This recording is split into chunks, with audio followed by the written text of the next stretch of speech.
Hey,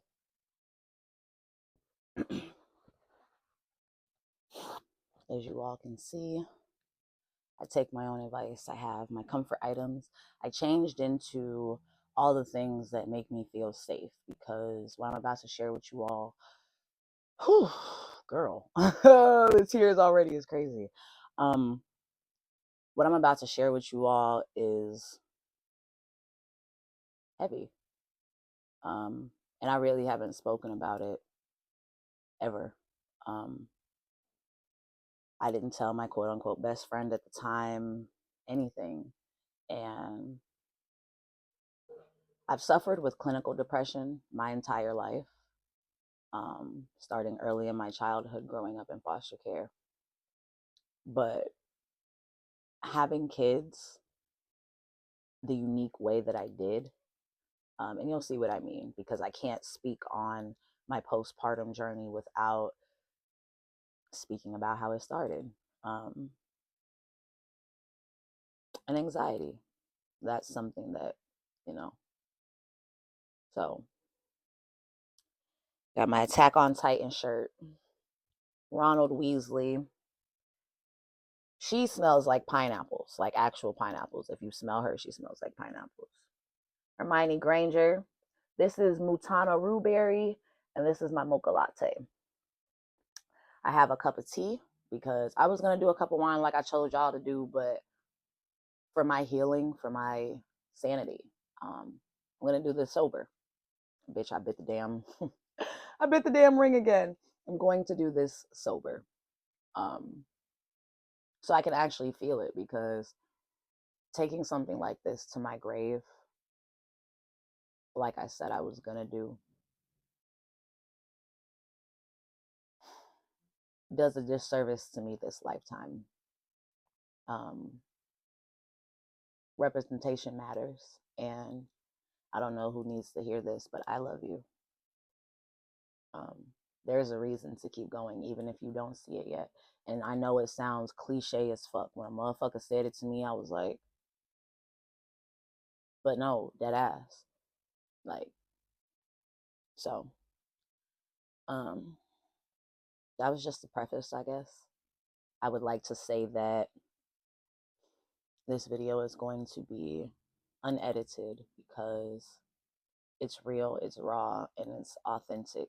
And I feel like if I am to genuinely do a service to you all, that I have to give it to you like that. No video effects, no sound effects, none of that.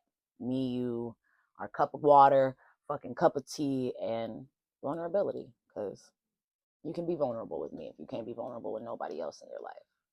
Big Mama won't judge you. I done been around all kind of types of people, dealt with all kind of types of shit.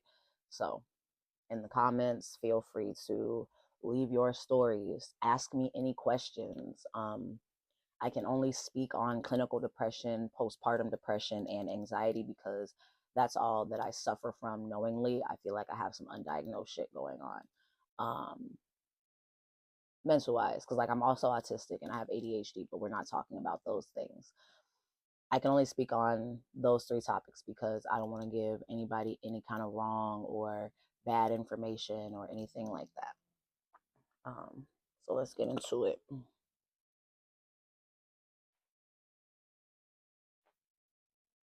If you are suffering from clinical depression,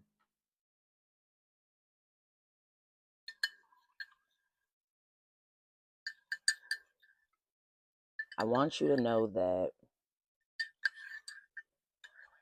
whew, girl, because like I did not have a speech for this. I just knew that I really wanted to speak on this. Ooh, girl, this shit needs some more honey.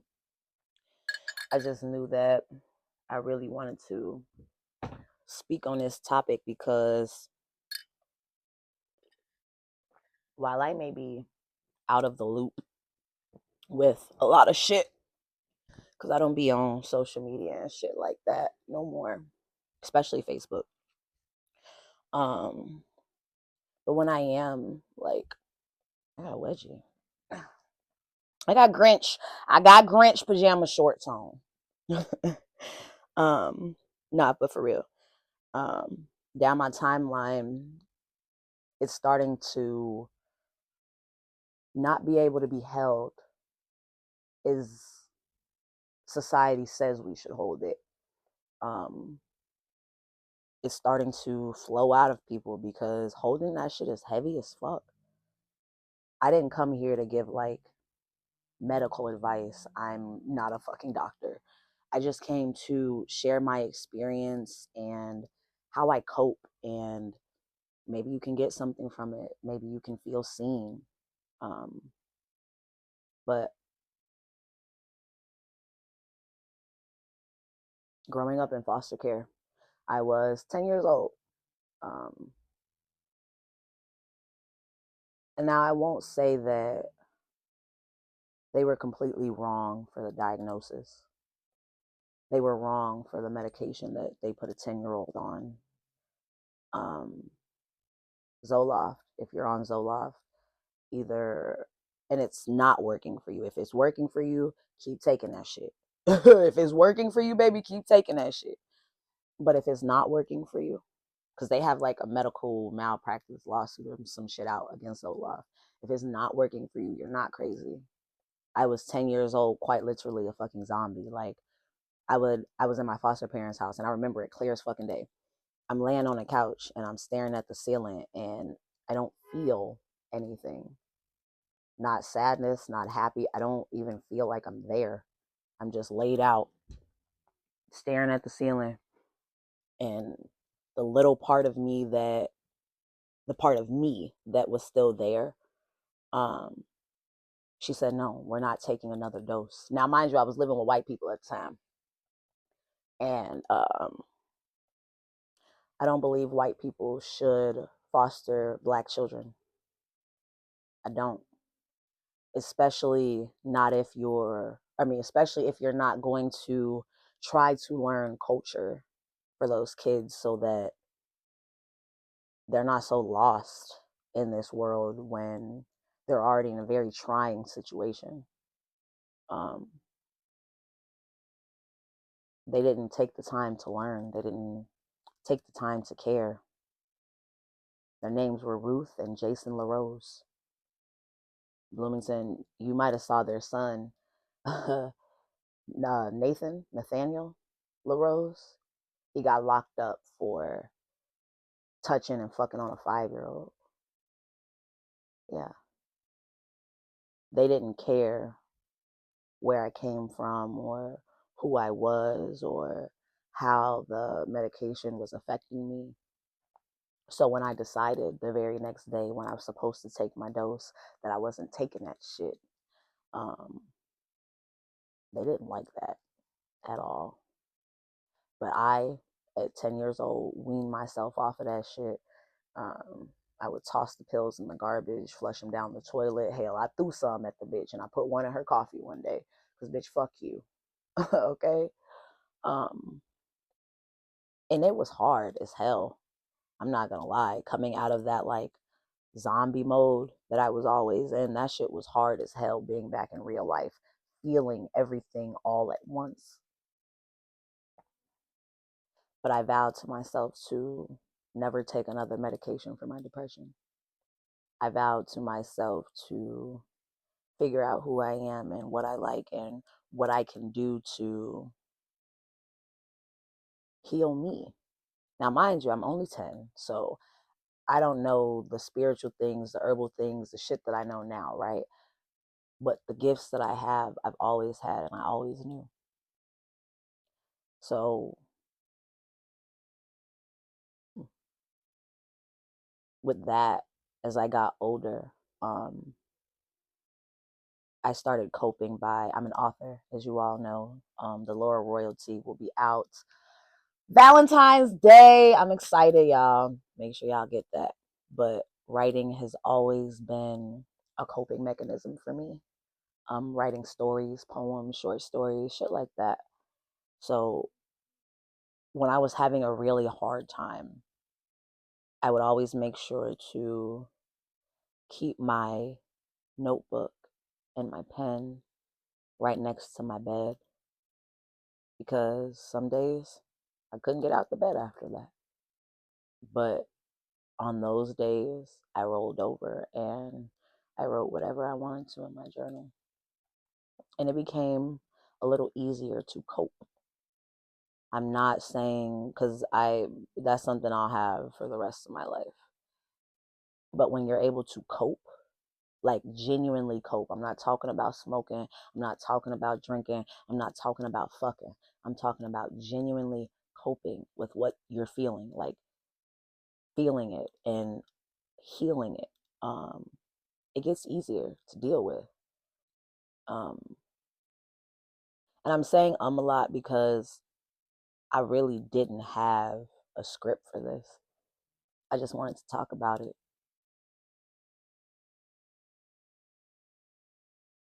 Postpartum and anxiety is really what I'm here about because last year and the year before that was the year of the babies. Congratulations if you just had a baby. If you had a baby a year ago, a couple of months, congratulations. I'm happy for you.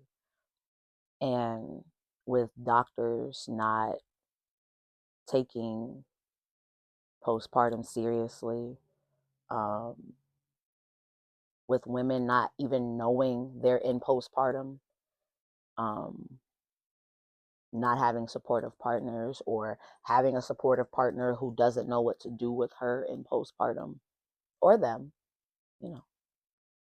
Because pregnancy is not gender specific. And if that offends you, you're on the wrong content creators page, honey. I ain't gonna lie to you. You can dismiss yourself now. I'm just here to share because I've had 3 children. I know I don't look like it, but I've had 3 kids. And I had my first baby when I was 17 years old. Universe rest her soul. I did not experience postpartum with her. She was 11 months old when she passed away. And 2 weeks before she passed away, I had just found out that I was pregnant with my second daughter. And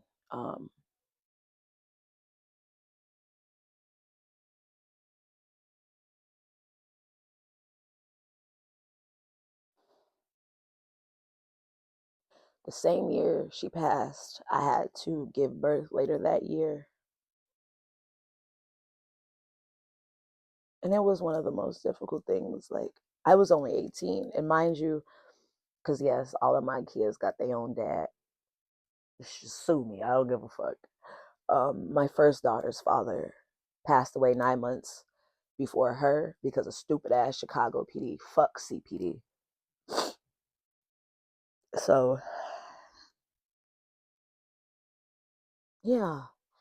And the relationship that I was in at the time when my daughter passed, I was with my second daughter's father. And he's a piece of shit. He's the biggest piece of shit I've ever met in my life. Um, he was no support. He was no help. He abused me during my pregnancy, mentally, physically, verbally.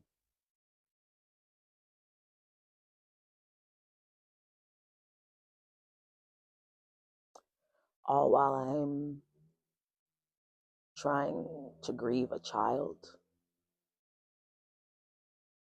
I don't even know if I was trying to grieve. I was trying to not feel it. Um, because I'm trying not to be on Beyonce's internet crying. Trying not to. Um,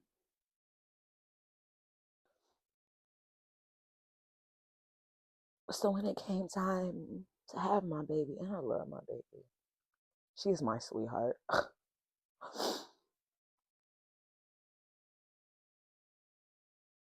I was already experiencing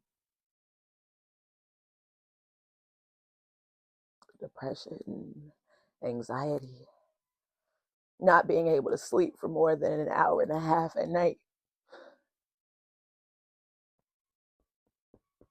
And then I had my baby. And this is why I say postpartum shows up so many different ways. It's not always just a mom trying to kill herself and the baby. No.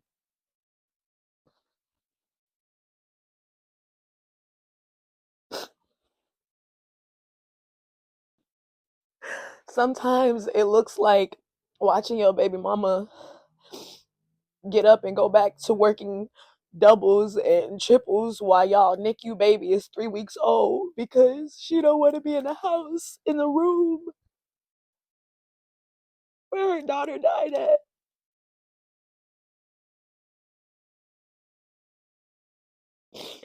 Sometimes it looks like your baby mama or your friend, because, like,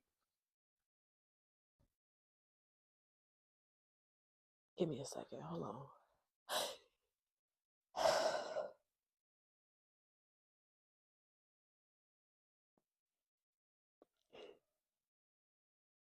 Thank God I don't look like what I've been through, right?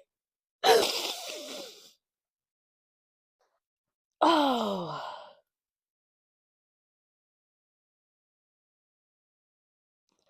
sometimes it looks like your loved one trying to be close to you for no rhyme or reason. And it might be a little irritating because they just won't give you any personal space.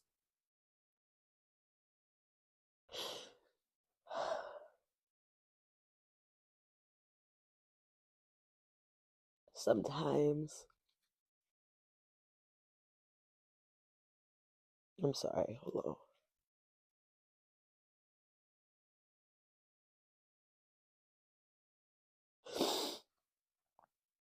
I, before we go any farther with that, I, I did get out of that situation. And stats say that postpartum can last up to a year and a year and a half after you've had your baby. So if anything I'm saying is still resonating with you and you just had a baby within that time frame, you might be suffering from postpartum and you should go talk to your OB.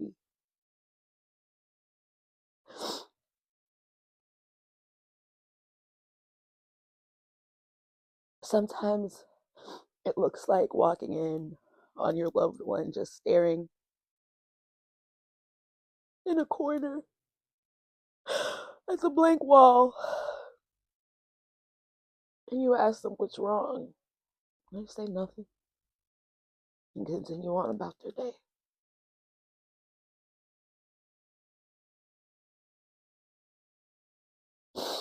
I didn't know. I didn't know.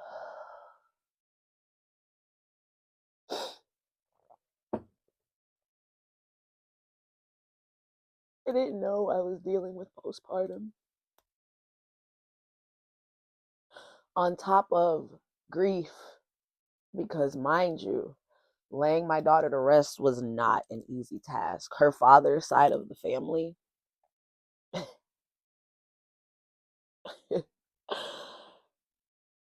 in this lifetime, I'll never forgive them for what they did at my daughter's funeral.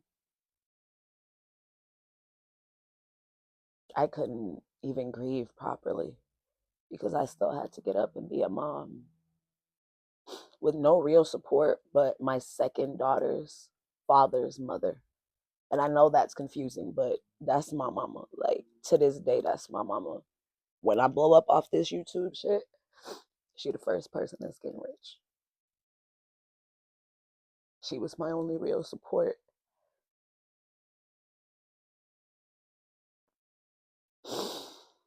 Ooh. So with that one, I wanted to give you all some examples of what postpartum might look like when it doesn't look like traditional postpartum. because the postpartum depression with my third daughter,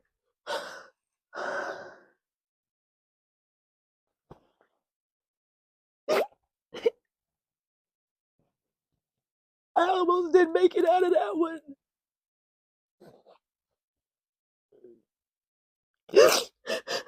I really didn't almost make it out of that one. And like,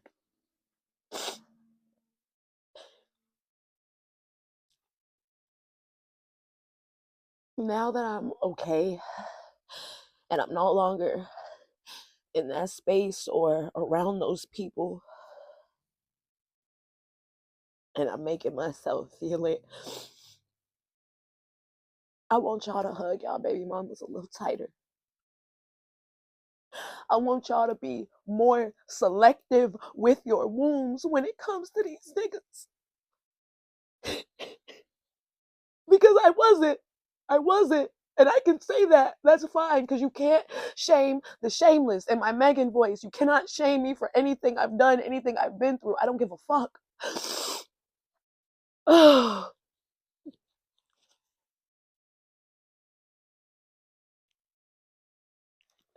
I want y'all to check on y'all friends a little more. Pop up.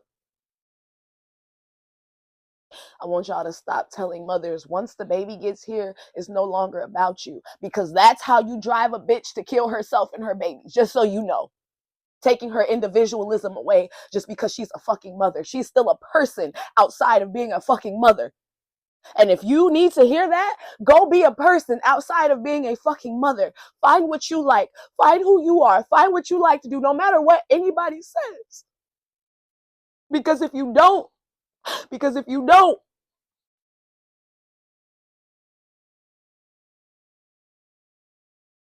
ah, because if you don't,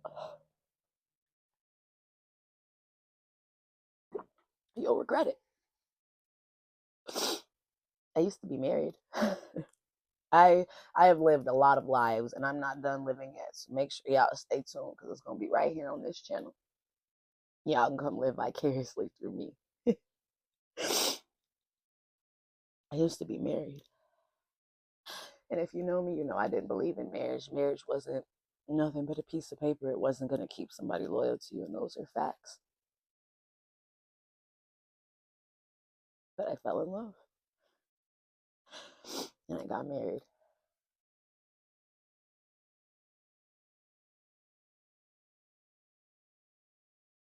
I need y'all to be selective with your wounds, because some men just want to impregnate you to control you. And thank the universe, I am a strong enough individual to get myself out of these situations, but not every woman is. And like, when y'all hear what I'm about to tell y'all, I need y'all to be real easy with me, real easy with yourselves. Hold a stuffy, get a blanket, get some.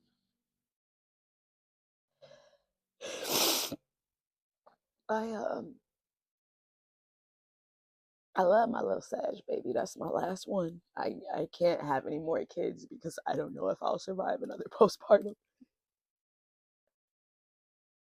The pregnancy was hell.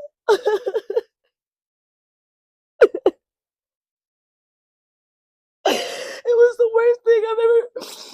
Oh,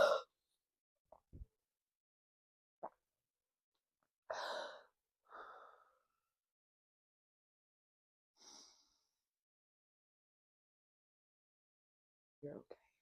You're okay. You can't hurt us anymore. You're okay. The pregnancy was hell.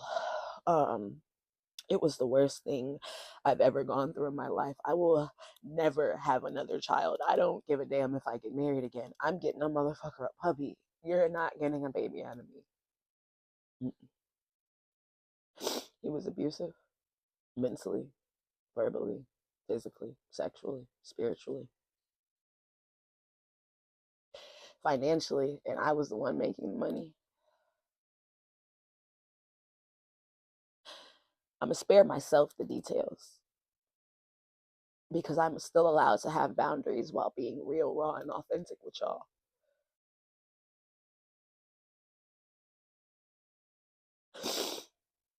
But what I would tell you is that I need a second. Hold on. It's like,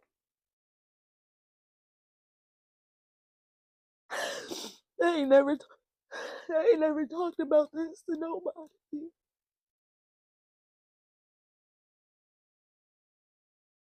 Because I was so ashamed once upon a time that a bitch like me, a bitch like me could ever find myself in a situation like this.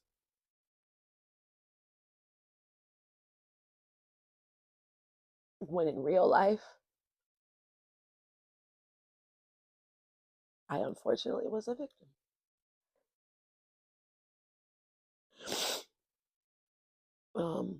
Because we'll get into more of my marriage later on down the line. But I remember being accused of cheating on him, and that's not something I ever did.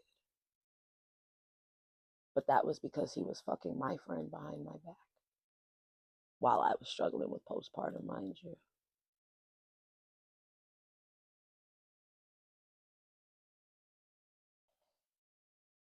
That day, that day in May 2021,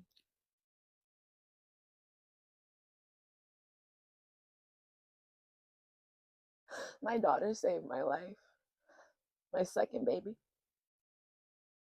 she saved my life. I had finally snapped after all those months of laying in the bed by myself, bed rotting. My room looked like shit. Everybody's pro mental health until you walk into the room and it's quite literally filled with clothes and trinkets and paper plates and everything. You can't even walk.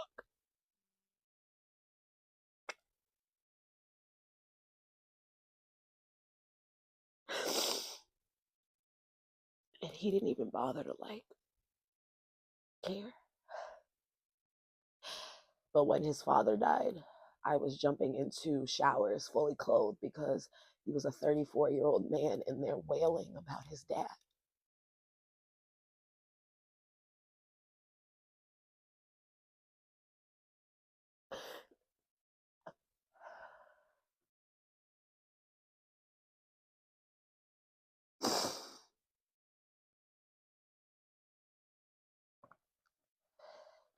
That day I finally snapped. I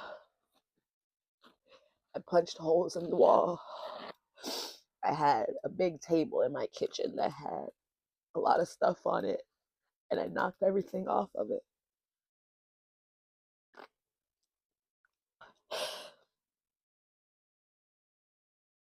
I had, back in the day, one of those tall, like, what our auntie and them used to have. It, it's passing my mind right now, but you know what I'm talking about. We had one of those that was glass. I broke it.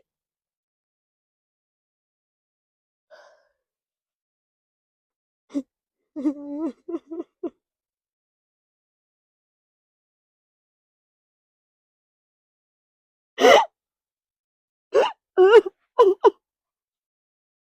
broke it.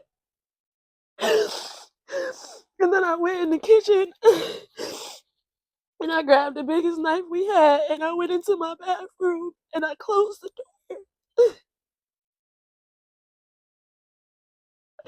And I sat there.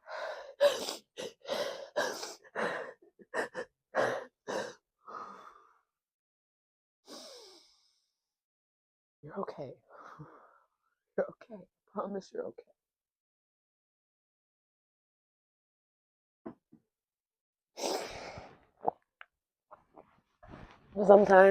Sometimes you just gotta hug yourself, man.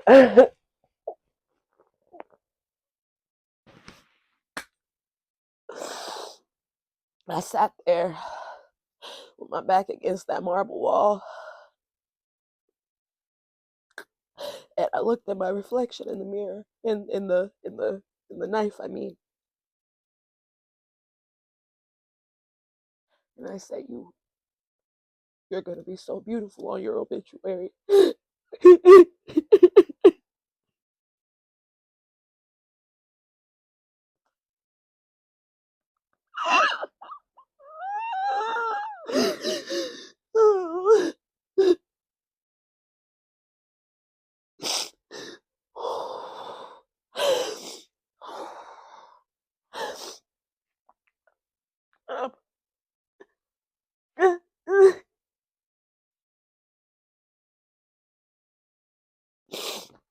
When I put it up to my neck and I started slicing, I could feel the blood pouring out. I could feel something again. I could feel something. Everything. I couldn't feel anything anymore. I could feel something and it felt good. And then my baby, because she's 8 now, she was 3 at the time. She burst in the bathroom. She said, "Mom, I want some juice." And then she closed the door and went back out. And I dropped it because get the fuck up and get that baby some juice. What are you doing? She saved my life. She saved my life. And uh, I, I don't even know if she saw what I was doing or what. And I could have sworn I locked the door. That big badass 3-year-old, she popped in that motherfucker, said, "Ma, I want some juice." And then closed the door and went back whatever the fuck she was doing. And I got up. I dropped it. I sat there for a second in complete disbelief because I came back. Me, for 1 second, was like, "Girl, get the fuck up and get that baby some juice. What are you doing? Are you okay? Is you cool?" And I wasn't cool. I wasn't. I wasn't. No. I was the farthest thing from cool you could be. And, I got up. Blood still sitting on my neck, coming out my neck.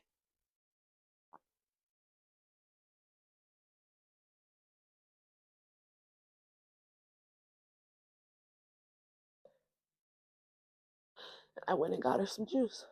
Because I was in, I call it video game mode, when you're here, but you're not here. None of this feels real. It feels like somebody's controlling you. I guess it was just dripping down my chest when I went to get the juice. And she said, "Oh no, mommy, boo boo, boo boo." She said, "Okay." And I just looked at her. Because no, mommy's not okay. But I have to be. I gotta be for you and your new little sister, because this nigga is gonna drive me to my grave. Now, keep in mind, I suffer from anxiety. If you've never heard Cobra by Megan Thee Stallion, when that shit came out, shorty, I felt so seen because I was going through some real rough shit at that time. And I will share with y'all one of these days. Not right now, because I'm still healing from it. And like I said, boundaries. But I promise I will share, because representation matters. And I'm not ashamed of anything that I've gone through. But Cobra, that, yeah. I don't even remember what I was gonna say about it. But I had never screamed something so loud with my chest. I had never felt so seen, felt something so deeply. Now, my anxiety, I was going to talk about anxiety. Oh, I lost my train of thought. She said, "Damn, I miss my parents. Way too anxious. Always cancel my plans." Pulled up, caught him cheating, getting his dick sucked in the same spot I'm sleeping. Lord, give me a break. I don't know how much more of this shit I can take.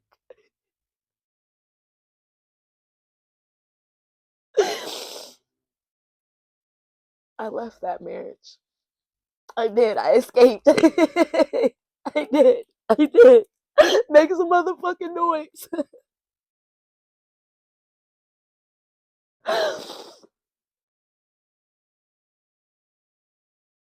And I went to therapy for a little while.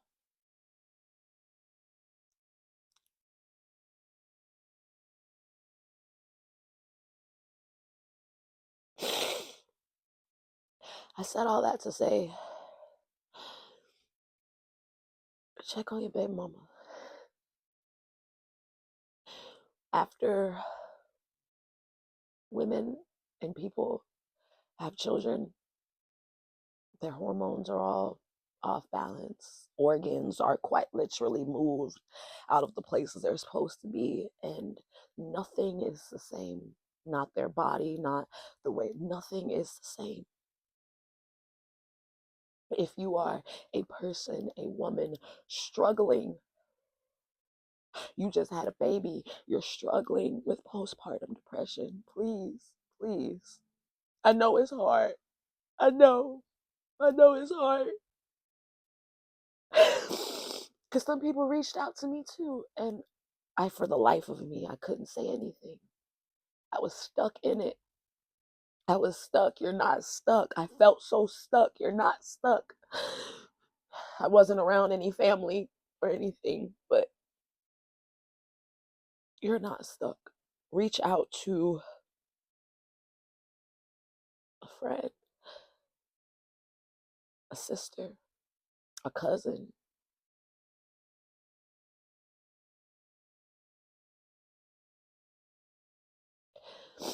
What I do now that, whew, girl, y'all got me crying on the fucking internet.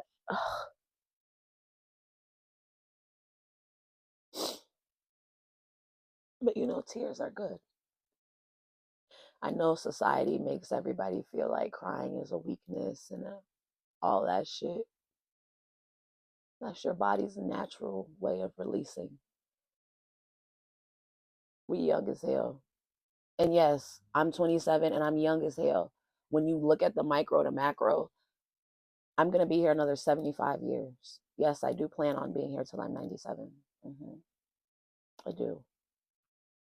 We're young as hell. Stress the fuck out, especially our generation. Having kids, no real support. The world is changing. We got to hold each other tighter now more than ever. Now more than ever. So now that I've shared all that with you, because I'm not gonna lie to y'all like everybody else do. I feel like most content creators are curated, like they're an online persona. No, this is me. And so I felt like it was important to share with y'all so that y'all know real people, like, they go through this shit. Even the baddest of bitches, because yes, I am the baddest bitch walking this motherfucking planet, and shit like that still happens to me. So don't feel ashamed. You are not alone. Don't be embarrassed. It literally happens to the best of us. And if you're already dealing with things like anxiety, clinical depression, bipolar disorder, ADHD, all those things amplify postpartum depression. So you really got to be gentle with the people in your life that just had a baby. Now, I ain't just come on here to fucking cry at y'all, because bitch, I can go get a therapist. Like, I'm not one of those. I came here to share how I coped, because not everybody can afford therapy. And like, that doesn't mean you deserve to sit in postpartum depression, clinical depression, anxiety, none of that. Just because you can't afford. Hold on, y'all. I need a second. Because I'm trying to do exactly what I'm telling y'all not to do, and that's brush past these feelings that are in my chest, because like I dead ass have never spoken on that in that in that way. And like I still didn't even give all y'all the details, because I'm gonna spare you. um it's heavy because pregnancy is the most vulnerable a woman will ever be, a person can ever be. And postpartum,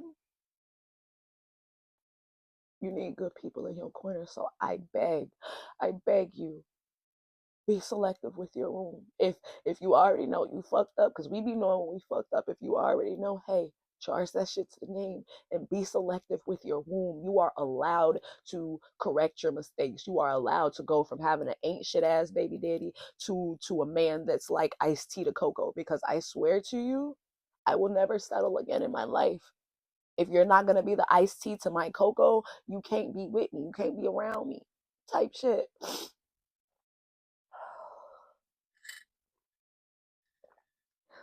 I came to give y'all some coping mechanisms that I have experienced, that I use. Um, my old therapist, she sent me some grounding techniques, and I really want to share it with y'all. So just give me a second to pull it up in my email. And I just thank y'all for being here. Genuinely, I thank y'all for being here because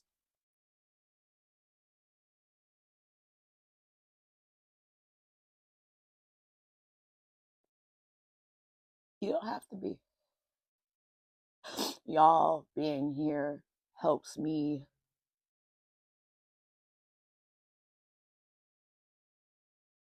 heal because it's forcing me to share what I know.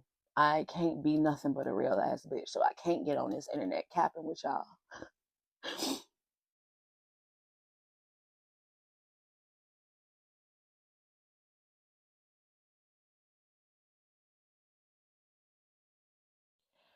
Okay, hold on, let me see it. Because it's in here. Grounding techniques. Aha. When you're feeling out of your body, when you're feeling, I'm just gonna read it. Just give me a second. And don't ask me why I use paper towels, because I like the fucking texture on my nose. Autism.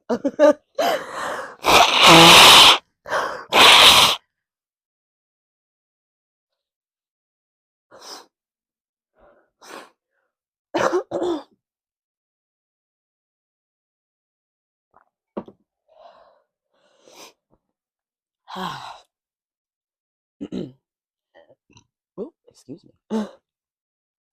Grounding techniques menu. Unwanted thoughts, memories, and emotions can pull you away from the present moment. Psychologists sometimes call this dissociation, and it's very common, especially in people who have experienced trauma. Grounding techniques are a way of bringing your attention back to the present moment where you are safe. Because right here, you are safe. So if you're resonating with me, if this is triggering you in any way, take a second like I did. Breathe. Drink you some water, hold your teddy bear, cuddle up under your blanket, cuddle up under your blanket, and just listen to this. Because you can take something away from this that you can use. I had to pay for the therapy. I'm giving it to y'all for free because I love y'all. I love y'all whole life. I love y'all whole life. I don't want y'all to ever end up like that, like me, having to fight your way out of that by yourself. Because that shit was hard, shorty. It was hard. It was hard. And I did it by myself. But not everybody's capable of doing that. So if you found my channel and this is you, we're friends now, sis. I got you. I got you. Okay. Grounding techniques are a way of bringing your attention back to the present moment where you are safe. Come back to your senses. This is one. Using your senses of sight, sound, touch, smell, and taste is a quick and powerful way of bringing your attention back to the moment at hand. 5, 4, 3, 2, 1 technique. Name 5 things you can see, 4 things you can hear, 3 things you can touch, 2 things you can smell, and 1 thing you can taste. Water. Splash cold water. Splash your face with cold water. Run water over your hands or have a bath or shower. Smells. Smell a strong smell, i.e. chewing gum, essential oils, your favorite candle. Um, Grounding objects. Carry an object with pleasing sensory properties, i.e. a smooth pebble, a beaded bracelet. You're stuffy. Use your body. That's number 2. If you feel distressed, you can use your body to help you come back to the present moment. Change position. Stand up if you were sitting down. Exercise. Get y'all ass in the gym. She ain't fucking lying. I swear to God. Do some star jumps. Go for a run or a swim. Stretch your body. Release that trauma. Store it all right here. Shake that shit out. Reach up and try to touch the sky with your fingertips, then bend down and try to touch the ground. Dance. See, I told you. Move your body to your favorite song. Ground yourself. Press your feet into the floor and literally ground yourself. Hands or feet, curl your fingers or your toes, then release them. Distract yourself. Dissociation and unwanted thoughts can be persistent. If your mind keeps going to unhelpful places, use distraction to gently bring it back to the present. In nature, go for a walk outside, watch the clouds, feel the wind on your face. Other people, call someone, go somewhere else, talk about something different, go people watching. And people watching is so much fun. I ain't gonna lie. Go downtown Chicago and people watch. Watch and read. Watch a funny video, read a book, listen, use music or a podcast to change your mood. Slow down. And this is one that I struggle with. I live my life like this because I always had to. It's a trauma response. I'm learning how to slow down, and it's been the best thing for my mental. Walk somewhere slowly and mindfully. Concentrate on each step. Feel yourself present. I'm here. I'm safe. I'm okay. Calm yourself physically. Your body and your mind are connected. Use physical soothing techniques to help you relax. Breathing. Try a relaxed breathing exercise to calm yourself by slowing and deepening your breathing. Muscles. Try a progressive muscle relaxation exercise to calm yourself and release tension. Clench and release your fists. Allow tension to drain away as you release. Yoga. Practice yoga or stretching. Exercise. Use physical exercise to release pent up energy. Connection. Ask someone for a hug. And that, whoo, girl, if you know, you know. I don't like no motherfucking hugs. Do not touch me, but I am learning how to get them because they are very healing. Ask someone for a hug. Give yourself a butterfly hug or a stroke a pet. What y'all saw me do earlier when I hugged myself, that is called a butterfly hug. Remind yourself that you are safe, which y'all saw me do earlier. Like, I'm not just telling y'all this. That's why I say ain't no cap in my rap. I'm not just telling y'all this shit. I do this for my own sanity. I'll start hyperventilating and pass the fuck out from an anxiety attack. No bullshit. Remind yourself that you are safe. Unwanted memories from the past can make you feel unsafe.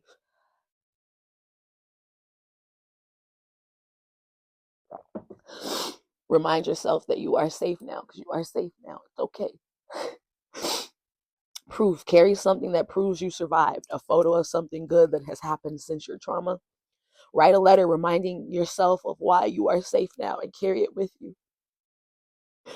Coping statements. I survived. This too shall pass. It's just a memory. I'm safe now.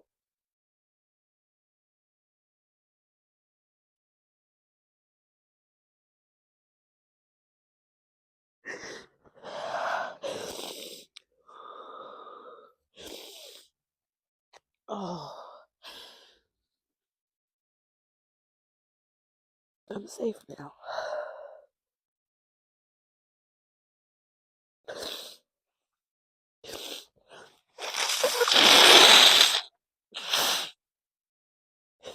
I'm safe now.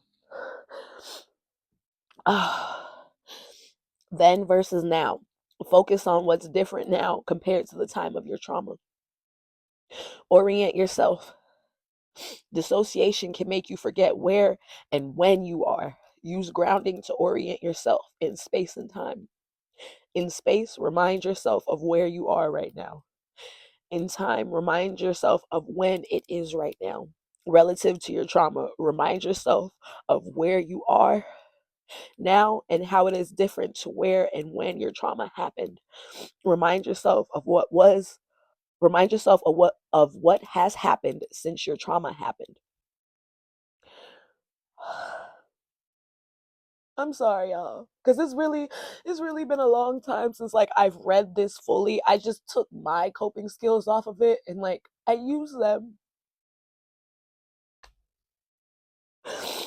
Offer yourself compassion, because that's not something I do for myself. I am my worst critic. I There is nothing that y'all could say on this internet that I haven't already said to myself and then some. So like when I tell you I genuinely don't give a fuck, you can't shame the shameless. Like I did it ass backwards. Don't take my method. Okay. My therapist was like, you're not supposed to beat yourself up if everybody else is beating up on you. What the fuck good is that gonna do? Right?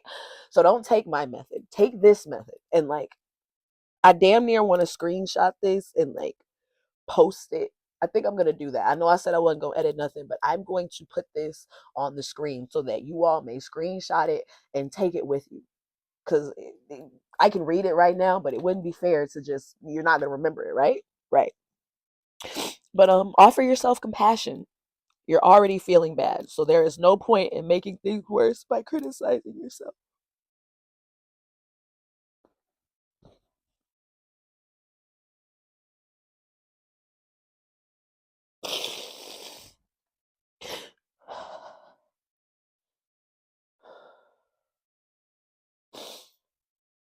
Cause like I can't sit on YouTube with y'all in my feelings, so I'm trying to get through this video so that I can sit with my feelings. But like, oh, okay, I'm okay. Try offering yourself kindness instead. Be understanding.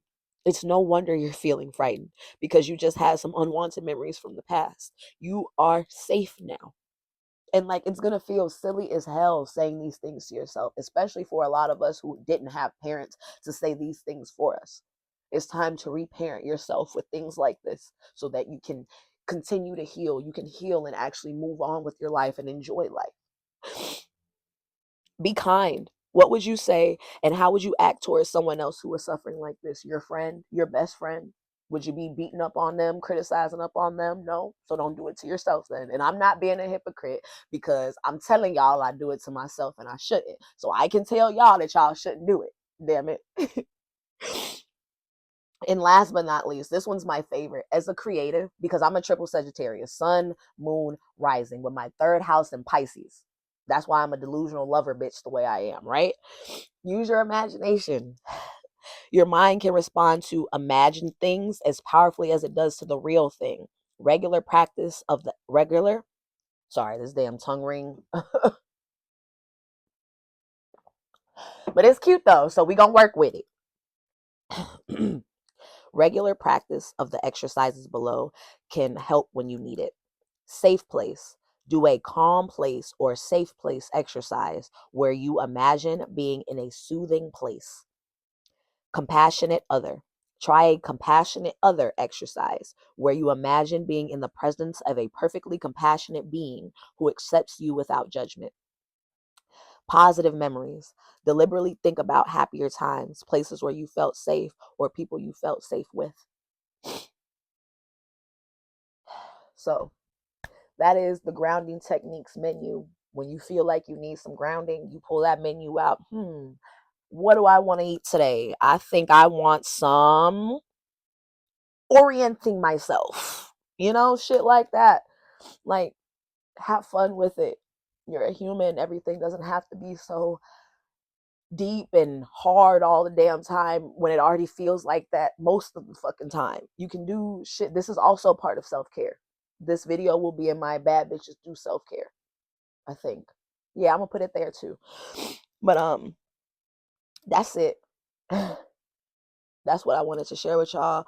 I wanted to share these grounding techniques with y'all because I'm really sad for my timeline. As I've grown, silence has really been my best friend. I really just be watching and like I watch with no judgment. I don't page watch or no shit like that. If I see you come down my timeline on any of these apps and you're having a bad time, the first thing that I say in my head is love and light. I'm sending you love and light. Cause like I know what that shit feel like, man. And as I'm getting more in tune with my spiritual gifts and shit, that shit's hard.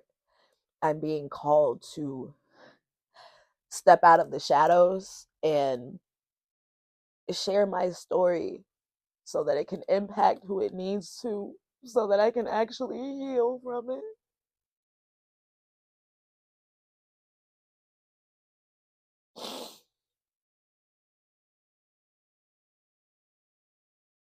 Because I've never felt safe enough to share that with anyone. And I damn near don't feel safe enough sharing it with y'all, honestly. If we being completely fucking authentic. But it's not about me. I am safe here. There is nothing y'all can say or do that is going to hurt me. But my trauma says what I'm doing right now is not safe. I need to stop. But making this video is telling that trauma, no, you don't have a place here. Why should I be embarrassed? Why should I be ashamed when this is something that we humans go through? So that's it. Bye for now, y'all.